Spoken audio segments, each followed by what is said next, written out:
Good evening to everyone.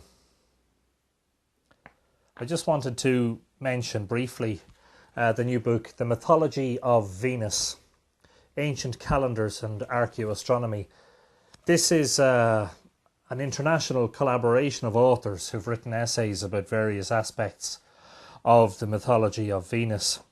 It's edited by Helen Benigni, but there are contributions also from Barbara Carter, R.P. Hale, Miriam Robbins-Dexter, and of course myself, with a foreword by none other than Morgan Llwelyn.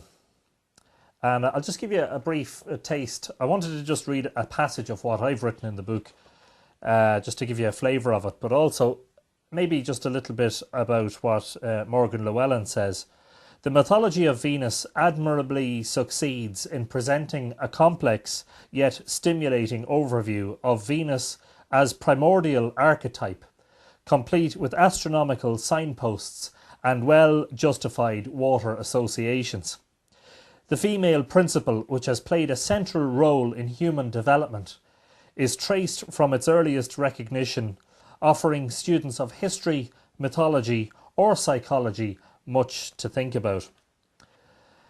My own chapter in this book, chapter 4, is called Venus, the Cailleachín na Mocháracha of Newgrange, Ireland. And actually that Cailleachín na Mocháracha, translated from the Irish, means the early rising little hag. And it's connected with the fact that the light of Venus is said in local mythology to shine into the chamber of Newgrange on the dawn of the winter solstice once in 8 years. And in actual fact, this is astronomically accurate. This is exactly what happens in reality. And I'll just read a little bit of this chapter just to give you a flavour. The builders of the Boyne monuments were not Neanderthals, not the rude pagans the British antiquarians would have had us believe. They were a focused and dedicated people who lived close to the land and nature, whose cosmic vision unfolded during the course of their monumental construction pursuits. They had built 3 giant passage mounds, each containing hundreds of thousands of tons of stone and earth, and constructed them in such a way as to ensure they would endure the ravages of time and nature to survive long into the distant future. The waterproofing mechanisms put in place at Newgrange, for instance, kept the interior largely dry until recent times, except for one leak in the eastern recess of the chamber. The solstice event at Newgrange was heralded internationally as a momentous discovery, and rightly so.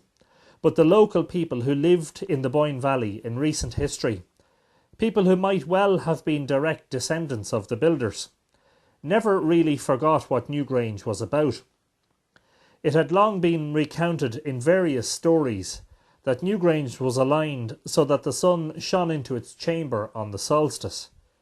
This was known long before Professor O'Kelly first put trowel to sod in his efforts to reveal the secrets of Newgrange to the world, and long before he rediscovered the event in the winter of 1967. Therein lies one significant key to the unlocking of the secrets of the stones, the myths, legends and folklore of Ireland. The people of this island have a very ancient memory, knowledge of events and happenings, places and people from long, long ago. For most of our history as a people, we have preserved knowledge, some of it scientific, in the form of tale and verse, song and poem.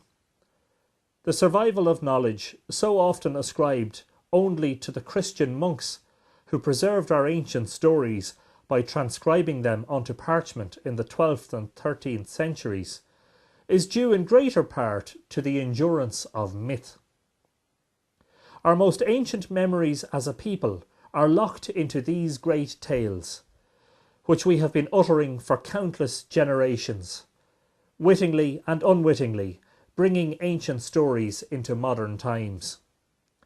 Examination of the stories of the Boyne Valley helps greatly in the unravelling of a complex mystery. Those who rely on scientific data and ancient artefacts without considering the myths will undoubtedly miss a part of the picture. It is only where stones, stars and stories come together that we can begin to better understand our distant forebears and their ancient endeavours. And that's from chapter 4 of the Mythology of Venus, which is available on the internet. It's published by the University Press of America, and it's available on Amazon and also Rowman and Littlefield, which is the imprint, the publisher's imprint. And it's a lovely little, wonderful little work, and I'd advise you to take a look. Thanks for listening in.